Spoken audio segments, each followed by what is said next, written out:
Hi, my name is Vanessa. Finishing my last artwork took me around 30 hours. So I guess I'm a slow artist. But you know what?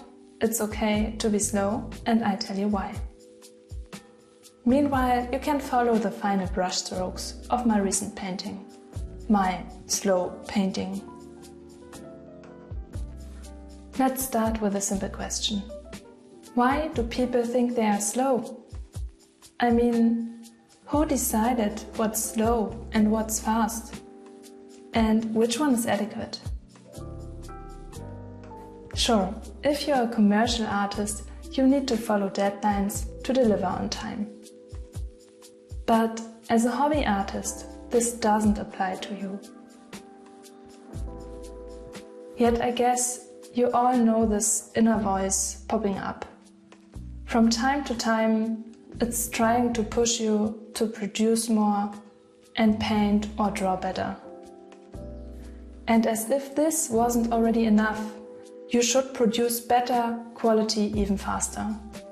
And if a painting doesn't meet your expectations, a feeling of failure might take over. Or you'd even feel like the worst person in the world. Frankly spoken, I had this feeling in between creating the very artwork you see in this video. I think every creative has experienced these feelings now and then.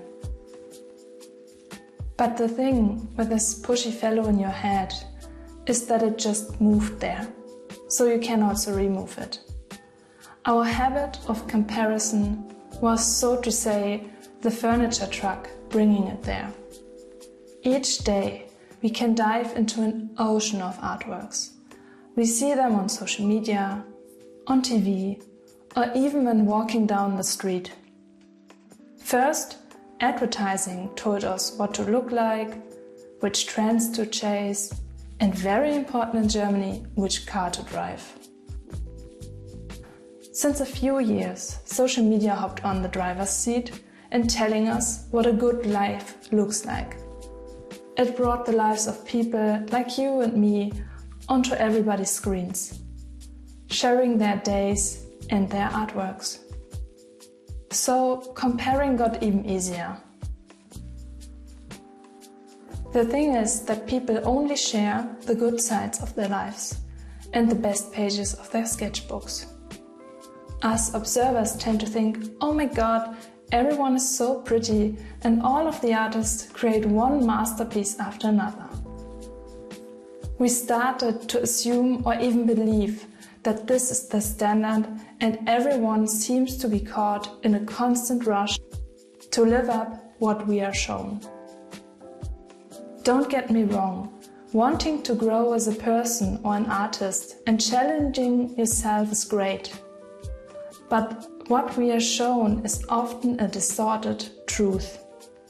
So not to produce something awesome every day is okay, and the unfiltered reality. Art is a complex process that takes time to develop a concept, experiment and iterate. There are days or even months where sitting down and painting creates pieces which you don't want to put into the MoMA. And that's totally fine. Let them go or give them a second chance and start again. Don't let yourself be pushed around by algorithms, trends, or the relentless critic in your head. The value of yourself or your creations is not defined by fuzzy metrics. Especially if you're not dependent on your art, you don't need to be monetizable. That means you don't need to produce every time. Even as a professional artist, you need some space for your personal projects to not lose your passion. Taking time to work on your work will create joy and happiness for yourself. Think back when you started painting, maybe as a child. Why did you do it? I guess somehow you must have liked it. Otherwise, you wouldn't have picked up the paintbrush again. Bringing a sheet of paper to life by your imagination through your own hands and sitting down alone for hours is an intimate thing. Visualizing your thoughts, passions, or even fears can create vulnerability. That's why you shouldn't allow yourself to feel pressure to show things to the world if you're not sure about doing so. Despite many people and platforms trying to convince you that this is the common sense now. Showing others what you genuinely love, or the opposite, or in between, is highly individual and means something different to all of us. When we take our time to work on our art, instead of rushing it, we explore new things and see it's a valuable moment to care about ourselves. And just a little side note, let's peek into the history of arts. Here we can find examples of classical artworks which took between 4 to 37 years to finish. And those were done by popular artists in their area, like Michelangelo, Jan van Eyck or Rodin. These might feel like extreme cases, but I think you get the point. But now back to topic. If we allow our artworks to take their time, we can evolve and grow, not only as an artist.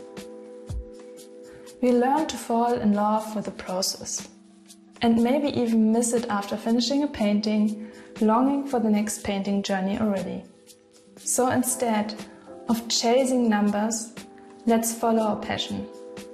Always remember, your art is good as long as you enjoy it. So stick to be a slow artist and start to embrace your pace.